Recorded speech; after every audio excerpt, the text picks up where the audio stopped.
Israeli सेना पूरी दुनिया में अपने मॉडर्न हथियारों के लिए जानी जाती है। आईडीएफ के पास ऐसे ऐसे हथियार हैं जो पलक झपकते ही हजारों किलोमीटर दूर बैठे अपने दुश्मन का काम तमाम कर सकते हैं। लेकिन 7 अक्टूबर 2023 को हमास के हमले ने इजराइल की इस ताकत की नाकामी को उजागर कर दिया था।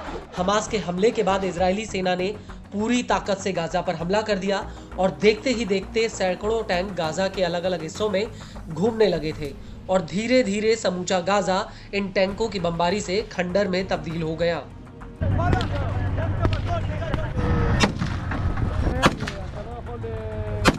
लेकिन इस पूरी जंग में एक बार फिर से इजरायली सेना की नाकामी सामने आई। वो ये है कि गाजा में हमास के लड़ाके अपने कंधों पर छोटे छोटे रॉकेटों से आईडीएफ के मेरकावा टैंकों को दनादन उड़ा रहे हैं। और इससे एक बात तो साफ हो गई कि हमास के आगे मेरकावा टैंकों की ताकत भी कमजोर है।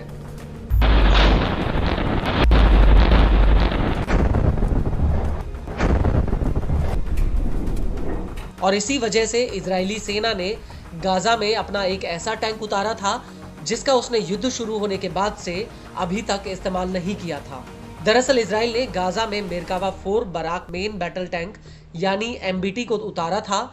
लेकिन अब इस टैंक को लेकर सोशल मीडिया पर एक तस्वीर वायरल हुई है।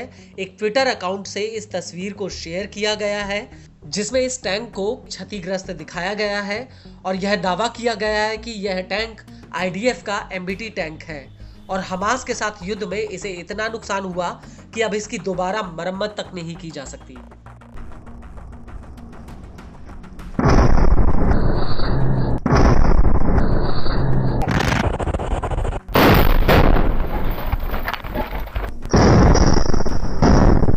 और अगर ये बात सच साबित होती है तो ये आईडीएफ के लिए एक बहुत बड़ा झटका होगा। वो इसलिए क्योंकि मेरकावा टैंक 4 एमबीटी आईडीएफ का सबसे एडवांस टैंक है। यह 360 डिग्री पर दिन और रात में हमला करने से लेकर आसपास के माहौल को भांप सकता है। इसके साथ ही इसमें एक ऐसा सिस्टम भी लगा है जो ड्रोन और क्रूज मिसाइल तक को इंटरसेप्ट कर सकता है। और इस टैंक में एक फाइटर जेट के जैसे दिखने वाला एक हेलमेट भी लगा है। इसके साथ ही इसमें ऊपर की तरफ एक डिस्प्ले भी है जो कई तरह के सेंसरों से लैस है। यह टैंक स्वतंत्र रूप से टारगेट का पता लगाकर उन पर हमला कर सकता है।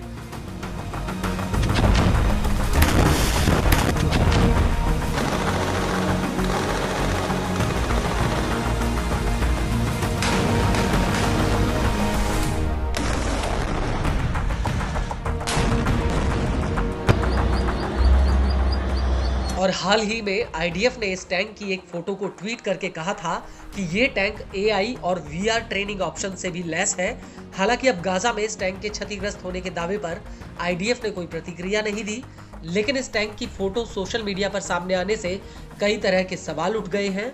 वो ये है कि क्या इजराइल जानबूझकर गाजा में अपने हथियारों का नुकसान दुनिया से छिपा रहा है? क्या सच में इजराइल के हथियार इतने ताकतवर नहीं हैं जो हमास के छोटे छोटे रॉकेटों का सामना तक ना कर पाएं?